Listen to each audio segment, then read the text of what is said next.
आमची local part 2। इस local train के सफ़र के दौरान तरह तरह के अनुभव। इस सफ़र में बहुत सारे लोग ऐसे होते हैं जो ग्रुप में सफ़र करते हैं। मसलन कोई अपने कॉलेज फ्रेंड्स के साथ सफ़र करता है, कोई अपने रिलेटिव्स के साथ सफ़र करता है, तो कोई ऑफिस के कलीग्स के साथ सफ़र करता है। तो ऐसे ही एक बार मैं लोकल ट्रेन में जा रहा था। जैसे ही मैं ट्रेन में एंटर किया और जाके बैठ गया तो देखा कि मेरे आजू बाजू सामने की सीट वाले लोग एक ग्रुप में आए हुए। जैसे ही ट्रेन चलना स्टार्ट करती है तो उनमें से एक दो लोग छोटी छोटी किताबें निकाल लेते हैं और फिर वो सभी लोग एक साथ एक स्वर में भजन गाना शुरू कर देते हैं।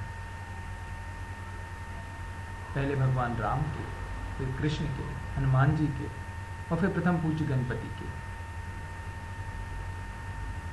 तो ये सुनकर बाकी सभी लोग, जिनमें से कोई न्यूज़पेपर पढ़ रहा था, कोई मोबाइल पे कुछ कर रहा था, कोई बाहर देख रहा था, सब उनकी तरफ देखने लगते हैं। और वो लोग बिना किसी को देखे, बिना कुछ सोचे, बिना कुछ कहे अपनी भक्ति में मग्न हो जाते हैं। तो उन्हें ऐसा देख के मन में इतना अच्छा फील होता है कि मैंने खुद ने, जिसने कभी कोई भजन नहीं गाया, जिसे कुछ नहीं आता, उसके होंठ भी उनके साथ चलने लगते हैं और मैं भी उनके साथ गुनगुनाने लगता हूँ। ऐसे बहुत सारे लोग, सामने वाले पीछे वाले, सब उनके साथ गुनगुनाने लगते हैं। तो ये देख के लगता है कि भले यहाँ पे कितनी भी परेशानियाँ हों, मुश्किलें हों, तकलीफ़ें हों, दिक्कतें हों, लेकिन ऐसा सीन आपको कहीं और देखने को नहीं मिलेगा। कहते हैं जो कहीं नहीं होता वो मुंबई की लोकल ट्रेन में होता है। ऐसे एक बार और की बात है कि मैं स्टेशन गया तो देखा बहुत ज़्यादा भीड़ है। ट्रेन आई और हम एंटर किए तो कहीं जगह ही नहीं है, खड़े होने की जगह भी बड़ी मुश्किल से मिली। मैं जाके एक कोने में खड़ा हो गया। फिर ट्रेन चलने लगी, एक स्टेशन, दो स्टेशन निकले, पर और लोग चढ़ गए। लगा कि मानो आज सारे लोग एक ही ट्रेन में जाने वाले हैं। अब चूंकि सफ़र लंबा था, 1 से 1.5 घंटा लगना था, तो मन में एक गुस्सा, एक द्वेष, एक रोष आ गया कि पता नहीं ये सफ़र कैसे कटेगा, फिर ऑफिस कैसे जाएंगे, वहाँ काम कैसे करेंगे यदि इतना थक जाएंगे तो ऐसे आधा घंटा बीत गया।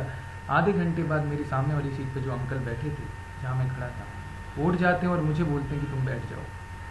तो मुझे लगता है कि शायद अंकल को उतरना है, इसलिए मुझे सीट दे रहे हैं, तो मैं बैठ जाता हूँ। उसके बाद देखता हूँ कि आधे घंटे तक वो अंकल वहीं खड़े रहे। तो मुझे बड़ा अजीब लगता है। मैं पूछता हूँ कि अंकल आप खड़े क्यों हो गए जब आपको उतरना नहीं था?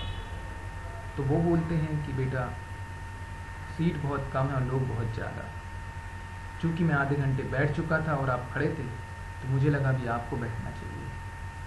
तो ये सुन के मुझे इतना अच्छा लगा कि उस क्षण ही वो सारा गुस्सा, सारा एंगर, सारा द्वेष, सारा रोष सब निकल गया और लगा कि ऐसे लोग भी दुनिया में होते हैं। पर ऐसा नहीं है कि लोकल ट्रेन में सिर्फ अच्छे ही अनुभव होते हैं, कुछ बुरे भी अनुभव होते हैं। मसलन यदि सीट की बात की जाए तो एक बार और की बात है कि मैं ट्रेन में जा रहा था तो बैठा हुआ था सीट पर, तो मेरी सामने वाली सीट पर एक भाई साहब अपना बैग रखे हुए थे। तभी एक दूसरा बंदा एंटर करता है और बोलता है कि आप अपना बैग उठा लीजिए, मुझे बैठना है।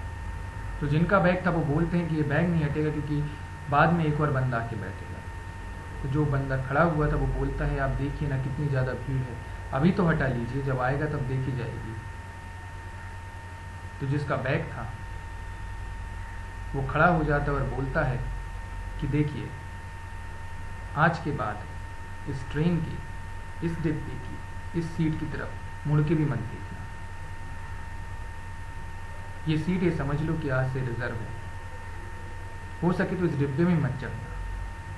और ऐसा बोल के वो 5-6 लोग जिनके ग्रुप में वो बंदा था वो सब खड़े हो जाते हैं। वो जो बंदा जो अकेला उनके बीच खड़ा था, जो सीट के लिए बोल रहा था, वो चुप हो जाता है और बाकी जितने लोग वहाँ खड़े थे, बैठे थे, सब शांति से तमाशा देखते रहते हैं।